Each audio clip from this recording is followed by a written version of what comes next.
Welcome to organic chemistry by Kiran. Haloalkane and haloarene का part 2 आज हम discuss करने वाले हैं।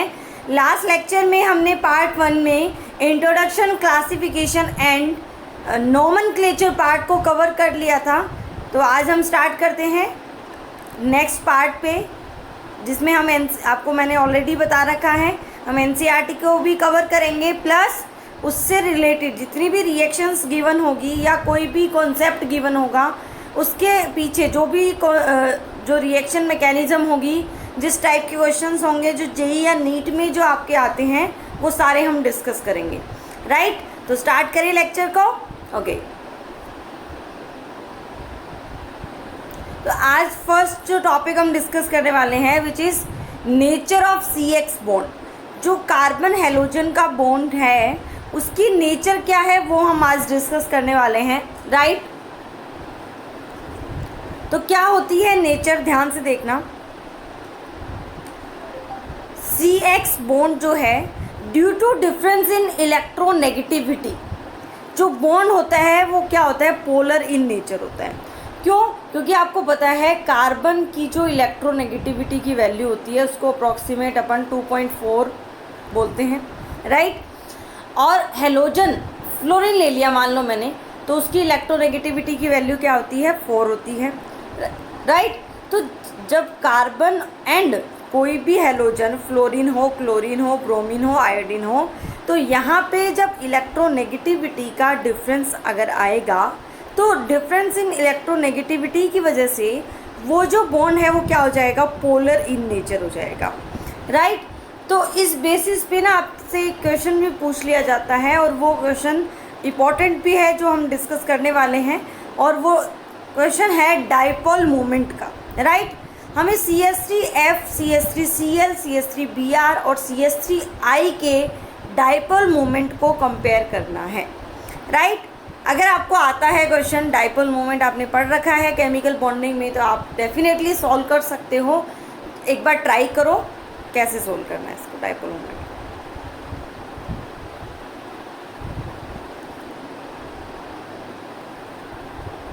करें डिस्कस, सोच लिया होगा आपने। देखो, जब इनके डाइपोल मोमेंट को कंपेयर किया जाता है CH3F, Cl और Bri के, तो डाइपोल मोमेंट का ऑर्डर जो है वो ये कुछ आता है। किस टाइप से?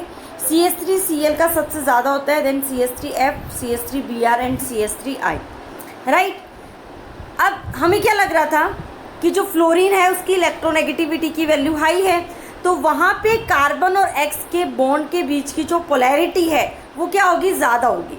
राइट, पोलैरिटी अगर ज़्यादा होगी तो वहाँ पे डाइपोल मोमेंट जो है वो ज़्यादा आना चाहिए था, बट यहाँ पे CH3F और CH3Cl एक्सचेंज हो चुके हैं। CH3Cl की ज़्यादा है किसके कंपैरिजन में, CH3F के कंपैरिजन में। अब समझते हैं। देखो, ये जो ऑर्डर है ना ये इम्पॉर्टेंट है, याद रखना है आपको, कभी भी गलती नहीं करनी, और क्यों ऐसा हुआ है वो हम डिस्कस कर लेंगे। देखो, रीज़न क्या है, जो डाइपोल मोमेंट जब हम कैलकुलेट करते हैं तो वो कैलकुलेट किया जाता है Q इंटू D से, मतलब जो चार्ज डिस्ट्रीब्यूशन है वो प्लस डिस्टेंस। D क्या है यहाँ पे, डिस्टेंस, इंटर एटॉमिक डिस्टेंस को लिया जाता है। ये वैल्यू जो होती है वो हमें क्या डेटा देती है, डाइपोल मोमेंट का डेटा देती है। राइट, तो होता क्या है, जो CH3Cl है और CH3F में जब हम कंपैरिजन करते हैं तो उस केस में CH3Cl में क्लोरीन एटम का साइज हो जाता है बड़ा, और साइज बड़ा होने की वजह से जो डिस्टेंस वाला पार्ट है, हमारे पास दो चीज़ें थी ना, Q इंटू D, तो जो डिस्टेंस वाला पार्ट होता है वो ज़्यादा डोमिनेंट कर जाता है। राइट, और वो अगर ज़्यादा डोमिनेंट कर जाता है इसकी वजह से जो डाइपोल मोमेंट है वो CH3Cl का बढ़ जाता है एज़ कम्पेयर टू F। या हम बोल सकते हैं कि बॉन्ड डिस्टेंस जो फैक्टर है वो ज़्यादा डोमिनेंट हो जाता है आपके चार्ज डिस्ट्रीब्यूशन फैक्टर से। Right, any doubt?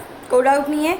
तो आपको ऑर्डर कैसे याद रखोगे आप, अगर मैं फिर से आपको बताऊं ऑर्डर, तो CH3 बस आपको ध्यान रखना है, CH3Cl नेक्स्ट, फिर CH3F, फिर CH3Br and CH3I। Right, important भी है तो ध्यान रखना है इसको अच्छे से, कोई डाउट नहीं है। चलो नेक्स्ट पॉइंट पे आते हैं अपन। और नेक्स्ट आज हम डिस्कस करने वाले हैं, स्टार्ट करने वाले हैं हम method of preparation of halo alkane and hello arene. सबसे पहले लेंगे हम हेलो एल्केन की प्रिपरेशन को, जिसको हम one by one in reaction mechanism से डिस्कस करने वाले हैं। सबसे पहले हम सबसे लेंगे फ्रॉम अल्कोहल, सेकंड रिएक्शन लेंगे हम by photo halogenation of alkane, third reaction होगी addition of HCl HBr on alkene, fourth होगी displacement of one halogen by another, right. और फिफ्थ लेंगे हम हुंड्स-डी का रिएक्शन, सिक्स लेंगे हम NBS। कुछ रिएक्शन मैंने एक्स्ट्रा भी ऐड किए हैं यहाँ पे क्योंकि वो भी रिलेटेड है हेलो एल्केन की प्रिपरेशन में। NCERT में तो नहीं है, मतलब हम NCERT को कवर कर रहे हैं प्लस एडिशनल अपना नीट और JEE के सिलेबस को भी कवर कर रहे हैं। तो सिर्फ ये मत समझना कि लेक्चर में सिर्फ NCERT कवर हो रही है, राइट। चीज़ें और भी आपको बताई जाएगी। एराइल हैलाइड की प्रिपरेशन में हम 3 टाइप की रिएक्शन डिस्कस करने वाले हैं। Number 1 is halogenation, side chain substituted compound, and third reaction is by diazonium salt, right. तो ये सारी रिएक्शन हम वन बाय वन डिस्कस करेंगे तो आपको अपने आप ही याद हो जाएगा। चलो तो फर्स्ट रिएक्शन से हम स्टार्ट करते हैं, और फर्स्ट रिएक्शन हम बनाने वाले हैं यहाँ पे फ्रॉम एल्कोहल, एल्काइल हैलाइड का प्रिपरेशन करने वाले हैं हम एल्कोहल से। तो जो फर्स्ट रिएजेंट हमने लिया जिससे हम एल्कोहल से एल्काइल हैलाइड बनाएंगे विच इज़ HX, राइट। तो क्या होता है, बहुत ही सिंपल सी रिएक्शन है। ROH लिया आपने, उसकी HX के साथ रिएक्शन कराओगे, आपको डायरेक्टली क्या मिल जाएगा, RX प्लस H2O। इतना डायरेक्टली नहीं मिलता, हमें प्रोसेस देखनी पड़ेगी, मैकेनिज्म देखनी पड़ेगी, राइट। तो देखते हैं क्या किया HX ने ROH के साथ कि उसने क्या बना दिया, एल्काइल हैलाइड बना दिया। करें डिस्कस स्टूडेंट, कोई डाउट नहीं आ रहा, अभी तक चीज़ें क्लियर हैं। हमने अभी तक एक ही पॉइंट डिस्कस किया है, डाइपोल मोमेंट वाला क्वेश्चन, जिसमें हमने नेचर ऑफ CX बॉन्ड को डिस्कस किया था। और अभी हम मेथड ऑफ प्रिपरेशन का first part by HX from alcohol हम डिस्कस कर रहे हैं, राइट। कोई डाउट नहीं है। चलो तो देखते हैं क्या कैसे होता है। तो पहले तो देख लेते हैं कि जो HX रिएक्ट करता है उस HX में जो हम डिफरेंट HX लेंगे, वो हाइड्रो जो एसिड होंगे उनकी रिएक्टिविटी का ऑर्डर क्या होता है। तो यहाँ पे बताया हुआ है कि जो HI है, यहाँ पे HI सबसे ज़्यादा रिएक्टिव होता है, देन HBr, देन HCl। अब ऐसा क्यों हुआ वो आपको मैकेनिज्म से समझ आ जाएगा, आराम से समझना आप, राइट। आपको पता है जो HI का जो बॉन्ड होता है वो वीक बॉन्ड होता है, राइट। वहाँ पे बॉन्ड स्ट्रेंथ जो होती है वो क्या होती है, कम होती है। तो जो H है वो जल्दी रिलीज़ हो जाता है किससे, आपके HI से, और इससे H जब जल्दी रिलीज़ होगा तो रिएक्शन की जो मैकेनिज़्म है वो फास्ट हो जाती है। तो हम ऐसा भी बोल सकते हैं कि यहाँ पे जो रिएक्टिविटी है वो क्या हो जाती है, ज़्यादा हो जाती है, राइट। कोई डाउट नहीं है। क्या बताया हुआ है कि यहाँ पे जब हम ROH से HX की रिएक्शन कराते हैं तो दोनों मैकेनिज़्म जो है वो पॉसिबल होती है। रिएक्शन SN1 से भी हो सकती है, रिएक्शन SN2 से भी हो सकती है, दोनों मैकेनिज़्म पॉसिबल है। दोनों को हम डिस्कस करेंगे इसी लेक्चर में। तो स्टेप 1 से स्टार्ट करते हैं। क्या होता है जब ROH को HX के साथ डाला जाता है। अभी हमें राज खुल जाएंगे सारे कि ROH ने HX के साथ किस टाइप से रिएक्शन करी, सारे राज खुलने वाले हैं आज। ROH सबसे पहले आपके एसिड के H+ के साथ रिएक्शन करेगा। अभी हम बोल रहे थे ना HI जल्दी रिलीज़ करेगा किसको, हाइड्रोजन आयन को। तो वही हाइड्रोजन आयन आपके ऑक्सीजन के लोन पेयर के साथ इंटरेक्ट करेगा। ऑक्सीजन के पास लोन पेयर है तो यहाँ पे एसिड बेस रिएक्शन होगी और ये आपको हाइड्रोनियम आयन जैसा कॉम्प्लेक्स जो है वो मिल जाएगा, राइट। ऑक्सीजन ने अपना इलेक्ट्रॉन H को डोनेट किया तो ये आपको स्पीसीज़ मिल गई, राइट। कोई डाउट नहीं है। चलो नेक्स्ट पॉइंट पे मूव करते हैं। तो अब हम ये स्टेप जो है वो फर्स्ट स्टेप जो था वो कॉमन था दोनों रिएक्शन के लिए। अब पैरेलली डिस्कस कर लेते हैं कि SN1 होगा तो क्या होगा, SN2 होगा तो क्या होगा, राइट। हमने रिएक्शन मैकेनिज्म में वैसे SN1 और SN2 को ऑलरेडी डिस्कस कर लिया होगा आपने, नहीं भी किया होगा तो मेरे साथ डिस्कस कर लोगे आप। मैंने ऑलरेडी लेक्चर डाल रखे हैं सब्स्टिट्यूशन के SN1 और SN2 के, तो वहाँ से आप देख सकते हो। तो स्टेप 2, अगर SN1 रिएक्शन हुई, देखना ध्यान से, तो क्या होगा, यहाँ से ROH जो हाइड्रोनियम आयन था उससे यहाँ से वाटर H2O जो मॉलिक्यूल है as a leaving group remove हो जाएगा, as a leaving group remove हो जाएगा और आपको R पॉजिटिव मिलेगा, जो आपकी रिएक्शन का क्या होगा, इंटरमीडिएट होगा, राइट। क्या होगा वो, इंटरमीडिएट। मतलब इस रिएक्शन में इंटरमीडिएट कार्बोकेटाइन की फॉर्मेशन हो जाएगी। और अगर कार्बोकेटाइन अगर किसी रिएक्शन में बनता है, दैट मीन्स वहाँ पे रीअरेंजमेंट पॉसिबल होता है। 1,2 hydride shift, 1,2 methyl shift, ring expansion, ring contraction, ये सारे टाइप के आप रीअरेंजमेंट प्रोसेस कर सकते हो अगर आपको लगता है कि स्टेबिलिटी जो है वो गिवन प्रोसेस में इंक्रीज हो रही है तो, राइट। हो गया यहाँ तक। अगर रिएक्शन SN2 हुई तो देखो क्या होगा, ये आपका हाइड्रोनियम आयन वाला कॉम्प्लेक्स था, तो वहाँ पे डायरेक्टली क्या होगा, ये जो X माइनस है जो आपके X से आया था वो डायरेक्टली बैक अटैक करेगा, SN2 में बैक अटैक होता है, और यहाँ से आपका लिविंग ग्रुप वाटर जो है वो रिमूव हो जाएगा और डायरेक्टली आपको क्या मिल जाएगा, RX मिल जाएगा। मतलब यहाँ पे तो रिएक्शन कंप्लीट होगी SN2 में। तो SN1 में R पॉजिटिव बन गया था तो वो नेक्स्ट प्रोसेस करेगा, नेक्स्ट प्रोडक्ट बनाएगा। कैसे बनाएगा जरा देख लेते हैं अपन, बहुत ही सिंपल है। ये R पॉजिटिव X माइनस के साथ रिएक्ट करेगा और आपको क्या मिल जाएगा, RX मिल जाएगा। Any doubt? नेक्स्ट पॉइंट पे आते हैं। तो एडवांस मेथड की भी बात कर रहे हैं हम यहाँ पे नेक्स्ट स्लाइड में।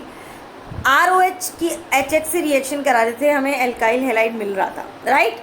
अब हमने थोड़ा सा एडवांस कैसे किया, हमने तो क्या किया, ये साइंटिस्ट ने किया, ROH ने जो रिएजेंट यूज़ किया वो रिएजेंट डाल दिया ZnCl2 और HCl, बस इतना सा किया। और इस एडवांस प्रोसेस का नाम है ग्रोव्स प्रोसेस, और आपको मिल क्या गया, RCl मिल गया। एडवांस क्यों है वो भी बताया जाएगा, किस टाइप से इसकी एडवांटेज है हमें वो भी देखते हैं, राइट। तो स्टार्ट करें। तो देखो क्या होता है, ROH जब ZnCl2 के साथ रिएक्ट करता है तो देखना क्या होता है, जब आपका ZnCl2 ये क्या होता है, आपका लुईस एसिड होता है। क्या होता है, लुईस एसिड। तो ये लुईस एसिड आपके ऑक्सीजन के लोन पेयर के साथ इंटरेक्ट करेगा। सेम प्रोसेस जो H प्लस कर रहा था वो ZnCl2 करेगा, एज ए कैटलिस्ट जो है वो काम करेगा इस रिएक्शन में। और यहाँ पे जब ये अपना इलेक्ट्रॉन डोनेट करेगा तो इस टाइप का कॉम्प्लेक्स जो है वो मिल जाएगा। देन ये जो लिविंग ग्रुप है वो रिमूव हो जाएगा। ये लिविंग ग्रुप ज़्यादा अच्छा लिविंग ग्रुप है as compare to water, right. तो जैसे रिमूव होगा आपको वो सेम प्रोसेस जैसे अपन SN1 में देख रहे थे, सेम प्रोसेस से आपको क्या मिल जाएगा, R पॉजिटिव कार्बोकेटाइन मिल जाएगा, राइट। अब सेम प्रोसेस होगी, X माइनस जो है वो आएगा और RX बन जाएगा। मतलब सिंपली हमने ZnCl2 लुईस एसिड लिया। अब इसका एडवांटेज क्या है वो भी हम ज़रा देख लेते हैं। आपको लग रहा होगा कि इसका एडवांटेज क्या होना चाहिए, तो देखो क्या होता है। इस रिएक्शन में ZnCl2 लेने की वजह से परसेंटेज यील्ड जो है वो बढ़ जाती है। मतलब अगर पहले जब नॉर्मल आप HCl से रिएक्शन करा रहे थे तो मान लो आपका प्रोडक्ट जो बन रहा था वो 20% ही आपको प्रोडक्ट मिल रहा था, तो अब जो परसेंटेज है वो बढ़ जाएगी और वो आपको 60 to 70% जो है वो यील्ड जो है वो प्रोडक्ट की आपको मिल जाएगी। और ZnCl2 जो है वो लुईस एसिड हमने यूज़ कर रहे हैं एज ए कैटलिस्ट जो यूज़ करते हैं, वो एक डिहाइड्रेटिंग एजेंट भी होता है। तो ये हेल्प करता है वाटर को रिमूव करने में। मतलब वाटर को निकालना और भी आसान हो गया किसकी प्रेजेंस में, ZnCl2 की प्रेजेंस में, राइट। तो बहुत आसान हो जाता है। अब जब चीज़ें आसान होगी तो परसेंटेज यील्ड बढ़ेगी और प्रोसेस जो है वो मोर एफिशिएंट हो जाएगा, राइट। तो आपको समझ आया कि क्यों एडवांस है, क्यों ज़्यादा एफिशिएंट है, परसेंटेज इल्ड बढ़ रही है, क्योंकि ZnCl2 लुइस एसिड का भी काम कर रहा है प्लस डिहाइड्रेटिंग एजेंट भी है। इसकी वजह से हमें रिएक्शन जो है वो थोड़ी इफ़ेक्टिवली होती हुई दिखती है और परसेंटेज इल्ड जो है वो भी बढ़ जाती है, राइट। अब एक और इंटरेस्टिंग बात जो बताने वाली हूँ मैं इसी एडवांस प्रोसेस के बारे में, वो तो आपने बहुत बार मतलब जिसने पढ़ा होगा उसने सुना होगा, जिसने नहीं सुना होगा वो आज सुन लेगा। और वो क्या है कि HCl ZnCl2 को बोला जाता है ल्यूकास रिएजेंट। लैब टेस्ट में बहुत ही इम्पॉर्टेंट रिएक्शन है, सबकी फेवरेट रिएक्शन होती है, वो हम आज डिस्कस करने वाले हैं। यही जो HCl ZnCl2 हम ले रहे थे, जिसके बारे में अभी हम बात कर रहे थे, उसी को क्या बोला जाता है, ल्यूकास रिएजेंट बोला जाता है। क्या एडवांटेज है इस ल्यूकास रिएजेंट का? This reagent is helpful for the differentiating in between the primary, secondary and tertiary alcohol. मान लो आप लैब में गए, लैब में 3 बॉटल रखी थी, 1 2 3, आपसे पता नहीं चला आप को कि कौन से वाले में 1 डिग्री एल्कोहल है, कौन से में 2 डिग्री है, कौन से में 3 डिग्री एल्कोहल है। तो आज आपको पता चल जाएगा कि कैसे डिफ्रेंशिएट करते हैं 1 डिग्री, 2 डिग्री, 3 डिग्री एल्कोहल का with the help of Lucas reagent. Can discuss? Ready हो आप समझने के लिए और लैब में टेस्ट करने के लिए? बता देना सबको। देखो बहुत ही सिंपल सा है, ये है रिएक्शन टेस्ट जो है वो बेस्ड है रिएक्टिविटी ऑफ ROHP। क्या होता है देखो, जब आप अल्कोहल लेते हो, जब आप अल्कोहल लेते हो तो अल्कोहल का सॉल्यूशन, आपने देखो 3 टेस्ट ट्यूब दिख रही होगी आपको स्क्रीन पे, क्लियर सॉल्यूशन होता है। अल्कोहल अगर आपने देखा होगा तो आपको पता है अल्कोहल पानी जैसा ही दिखता है, लाइक डिजोल लाइक का कॉन्सेप्ट होता है। अल्कोहल में पानी मिलाओ तो मिक्स हो जाता है, पता नहीं चलता। तो क्लियर सॉल्यूशन होता है, राइट। 3 डिग्री, 2 डिग्री या 1 डिग्री अल्कोहल, कोई सा भी अल्कोहल हो, जब आप HCl ZnCl2 आप उसमें ऐड करोगे तो तुरंत आपको मतलब रिएक्शन होने के बाद सेम जो अपने मैकेनिज्म पढ़ी थी उसके थ्रू RCl बन जाएगा, राइट। जैसे ही RCl बनेगा रिएक्शन में, आपको सॉल्यूशन जो ट्रांसपेरेंट, जो क्लियर सॉल्यूशन आपको जो दिख रहा था, वो एक टर्बिड सॉल्यूशन में कन्वर्ट हो जाएगा। टर्बिडिटी आ जाएगी तो देखते ही हमें समझ आ जाएगा कि RCl जो है वो बन चुका है आपकी रिएक्शन में। तो जब 3 डिग्री अल्कोहल ये रिएक्शन को करता है तो यहाँ पे टाइम लगता है 1 to 2 सेकेंड। तुरंत रिएक्शन हो जाती है और पता चल जाता है टर्बिडिटी आने से कि आप उस बोतल को अलग कर देना, मार्क कर देना कि this is 3 degree alcohol, right. और जब आप 2 डिग्री अल्कोहल लोगे तो सेम प्रोसेस के लिए लगेंगे आपको 3 to 5 मिनट, राइट। तो आपको उस बॉटल पे आप मार्क कर दोगे it is the 2 degree alcohol. और 1 डिग्री अल्कोहल के केस में या तो रिएक्शन होगी नहीं, या 30 मिनट का टाइम लगेगा, या थोड़ा सा हीट भी करना पड़ता है, तब जाके रिएक्शन होती है। तो उस बोतल पे लिख देना 1 डिग्री अल्कोहल, आपका काम हो गया।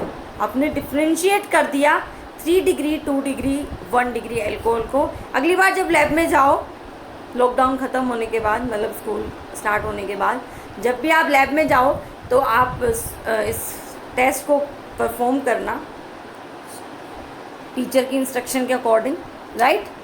ऐसे नहीं कि जाओ और लग जाओ बस, मैम ने बोला था, किरण मैम ने, कि हमें तो लैब टेस्ट करना है तो हम आ गए, ऐसा मत करना, ठीक है, बिना परमिशन के मत करना।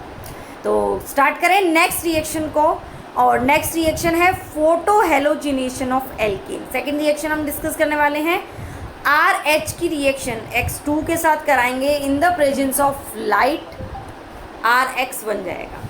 यहाँ पे जनरली जो X2 लिया जाता है वो Cl2 या Br2 लिया जाता है। क्यों लिया जाता है सब चीज़ें समझ आएगी। RH एल्केन लिया, X2 के साथ रिएक्शन कराई, in the presence of light RX हमें मिल गया।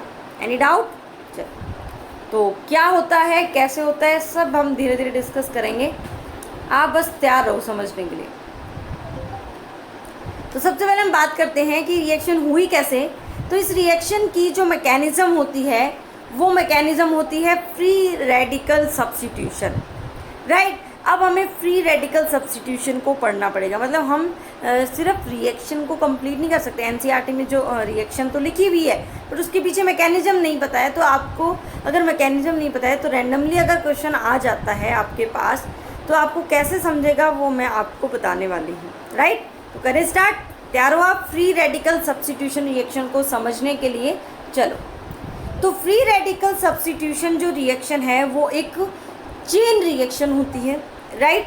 और जब भी रिएक्शन चेन रिएक्शन होती है तो उसकी 3 स्टेप होते हैं। Number 1 chain initiation, chain propagation and chain termination, right. Chain initiation, propagation and termination. Student हो कल शायद ना मैं जो आपको बोल रही थी पीडीएफ के लिए, जो नोट्स के लिए, वो शायद मैं भूल गई थी, तो आज के वीडियो के साथ आपको मिल जाएंगे, प्लीज़ डाउनलोड कर लेना, सॉरी फॉर दैट। आज आपको मिल जाएंगे, डेफिनेटली मिल जाएंगे, राइट। तो चेन रिएक्शन के 3 स्टेप क्या बताइए? Chain initiation, chain propagation and chain termination. देखो ध्यान से समझना क्या क्या होता है कौन सी रिएक्शन में। सबसे पहले होता है चेन इनिशिएशन स्टेप। यहाँ पे काम आता है आपकी लाइट का। जो आप लाइट डालोगे उस लाइट से रिएक्शन जो है वो स्टार्ट हो जाती है। जो भी आप X2 मॉलिक्यूल लेते हो, Cl लिया आपने, तो लाइट की प्रेजेंस में वो रेडिकल की फॉर्मेशन करता है। क्या करता है? रेडिकल की फॉर्मेशन करता है, राइट। होता क्यों है? क्योंकि जो लाइट होती है वो बॉन्ड क्लीवेज, होमोलाइसिस को फेवर करती है। पता है आपको होमोलाइसिस? ए के बीच में 2 इलेक्ट्रॉन से बॉन्ड बन रहा था, इक्वल डिस्ट्रीब्यूशन करके अगर आपने बॉन्ड को ब्रेक कर दिया then it is called as homolysis of bond, right. तो ये देखो ए के बॉन्ड का आपने इक्वल डिस्ट्रीब्यूशन कर दिया बॉन्ड क्लीवेज करते टाइम, तो ए रेडिकल और ए रेडिकल की फॉर्मेशन आपको मिल गई, तो इसी को क्या बोला जाता है? Homolysis of bond. Any doubt? तो यहाँ से रिएक्शन स्टार्ट हो चुकी है, फ्री रेडिकल बन चुका है। अब क्या होगा उसका कॉन्सेप्ट आपको बताते हैं। तो एक बात हमेशा ध्यान रखना, अगर किसी भी रिएक्शन में फ्री रेडिकल बन गया, बाय चांस बन गया, तो जब भी वो किसी भी न्यूट्रल स्पीसीज के साथ रिएक्ट करेगा, फ्री रेडिकल रिएक्ट करेगा, तो वो उस न्यूट्रल स्पीसीज को फ्री रेडिकल में कन्वर्ट कर देगा। मतलब वो उसकी क्या टेंडेंसी होती है कि खुद के पास फ्री रेडिकल क्या होता है? इलेक्ट्रॉन डेफिशिएंट होता है, उसके पास क्या होती है? इलेक्ट्रॉन की कमी होती है। बेचारे के पास ऐसा मान लेते हैं बी मॉलिक्यूल के पास 2 चॉकलेट थी, 2 इलेक्ट्रॉन थे, ए के पास सिर्फ एक ही चॉकलेट है, राइट। अब ए जो है वो मेरे जैसा है, उसको चाहिए एक और चॉकलेट, तो हो गया बी के पास, प्लीज़ एक चॉकलेट और मिल जाएगी क्या? बी ने सोचा चलो दे देते हैं, इसकी चॉकलेट फेवरेट है, तो बी ने उसको एक चॉकलेट जो है वो दे दी। अब दे दी तो ए और बी के पास तो 2 चॉकलेट होगी और बी बेचारा अकेला रह गया। बी बेचारा अकेला रह गया मतलब उसके पास एक ही चॉकलेट बची, मीन्स एक नया फ्री रेडिकल जो है वो जनरेट हो गया। मतलब फ्री रेडिकल जब भी किसी रिएक्शन में रिएक्ट करता है तो वो एक नया फ्री रेडिकल जो है वो जनरेट करता है। ये कॉन्सेप्ट है कोई भी टाइप की फ्री रेडिकल रिएक्शन का, राइट। जब भी फ्री रेडिकल रिएक्शन आएगी तो ये कॉन्सेप्ट जरूर यूज होगा, ध्यान रखना। कई बार एग्जाम में ना डायरेक्टली पूछ लिया जाता है कि which of the following step is correct, तो ध्यान रखना जब भी फ्री रेडिकल जो न्यूट्रल से रिएक्ट करता है तो वो नया फ्री रेडिकल जो है वो फॉर्म करता है। तो करें डिस्कस आगे, कॉन्सेप्ट आपको समझ आ गया है। तो अब आ गया चेन प्रोपगेशन। तो चेन प्रोपगेशन में देखो रिएक्शन कैसे प्रोसीड होती है। ये आपका जो फ्री रेडिकल है, ये free radical CH form alkane ले लिया मैंने, उसके साथ रिएक्ट करेगा। तो मैंने अभी बताया फ्री रेडिकल नया फ्री रेडिकल बनाएगा, तो देखो क्या होगा, ये CH3H का जो बॉन्ड है इसके पास 2 चॉकलेट है, 2 इलेक्ट्रॉन है। Cl के पास 1 चॉकलेट है, वो इससे बोलेगा कि प्लीज़ मुझे 1 चॉकलेट चाहिए, दे दो। तो इसने कहा चलो दे देते हैं इसको चॉकलेट, तो H बोला कि लो मेरी वाली चॉकलेट ले लो। चॉकलेट जैसे इसने ली, मतलब इलेक्ट्रॉन जैसे इसने लिया, HCl जो है वो बन गया। CH3 बेचारा अकेला रह गया 1 चॉकलेट के साथ, तो वो क्या बना लिया उसने? CH3 रेडिकल बना लिया, राइट। एक चॉकलेट वाला तो फिर से एक चॉकलेट जिसके पास होगी ना वो फिर से चला जाएगा किसी और के पास। अब वो गया Cl के पास, बोला 1 चॉकलेट मिलेगी क्या? Cl ने सोचा चलो दे देते हैं, इसके पास एक ही चॉकलेट है। देखो सामने वाला कितना अच्छा है ना, जैसे उसको सामने एक कोई भी मांगने के लिए आ रहा है कि एक चॉकलेट चाहिए मुझे, तो वो दे रहा है, तो देखो Cl ने भी उसको दे दिया। अब देने का फ़ायदा क्या हो गया, CH3Cl बन गया, CH3Cl बन गया। हो क्या रहा है, दोनों स्टेप में एक फ्री रेडिकल, नया फ्री रेडिकल बना रहा है। जो चेन इनिशिएशन में Cl रेडिकल बना था वो एल्केन के साथ रिएक्ट करके है पहले फ्री रेडिकल इंटरमीडिएट बना रहा है। ये इंटरमीडिएट वापस से Cl2 के साथ रिएक्शन करके CH3Cl बना रहा है। अब देखो थर्ड स्टेप को ध्यान से देखो, Cl रेडिकल फिर से जनरेट हो रहा है। अगर वो फिर से जनरेट हो रहा है तो वो सेकंड स्टेप में फिर से आ सकता है। तो जब तक रिएक्टेंट ख़त्म नहीं होगा ये चेन चलती जाएगी, तभी तो इसको क्या बोला जाता है, चेन प्रोपगेशन स्टेप बोला जाता है। राइट, अब समझ आया कि क्यों इस रिएक्शन को चेन रिएक्शन बोला जाता है। चलो वेरी गुड, आया अच्छे से समझ। अब आ जाते हैं अपने चेन टर्मिनेशन स्टेप पे।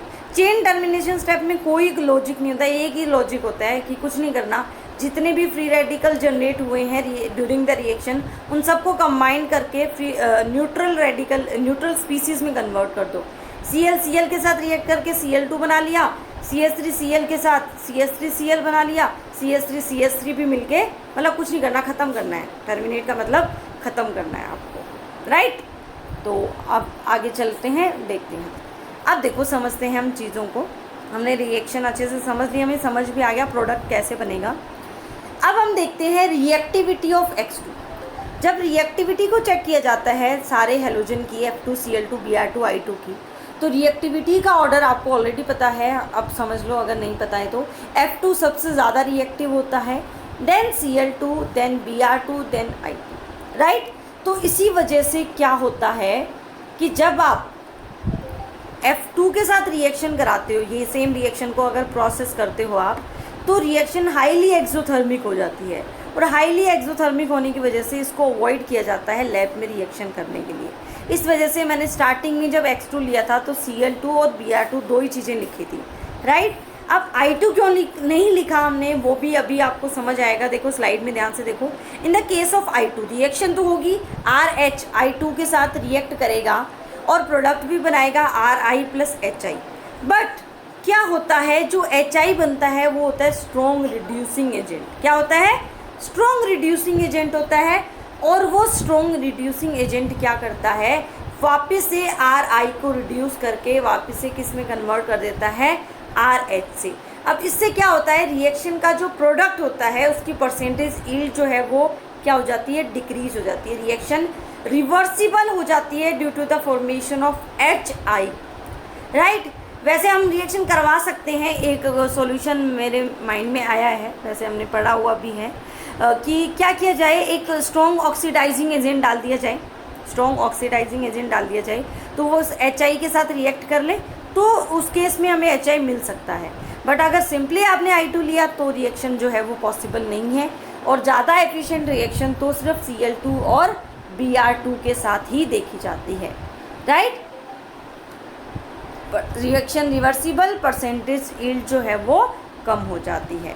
X2 जो है इसीलिए Cl2 या Br2 लिया जाता है। राइट, तो आज स्टूडेंट हमने क्या क्या डिस्कस किया, आज का लेक्चर ख़त्म हो ही गया है। आज हमने nature of CX bond, method of preparation को डिस्कस किया फ्रॉम एल्कोहल, नॉर्मल HX की reaction plus advance method, growth process जिसको बोला था HCl ZnCl2 के साथ। ल्यूकास टेस्ट को लैब में कैसे करते हैं वो आपको बता दिया। और नेक्स्ट आपको फोटो हेलोजिनेशन ऑफ एल्केन हमने डिस्कस कर लिया, एल्काइल हैलाइड की प्रिपरेशन की reaction.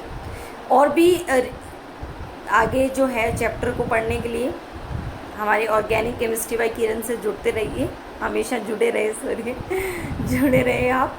Thank you for watching, all the best student, bye bye.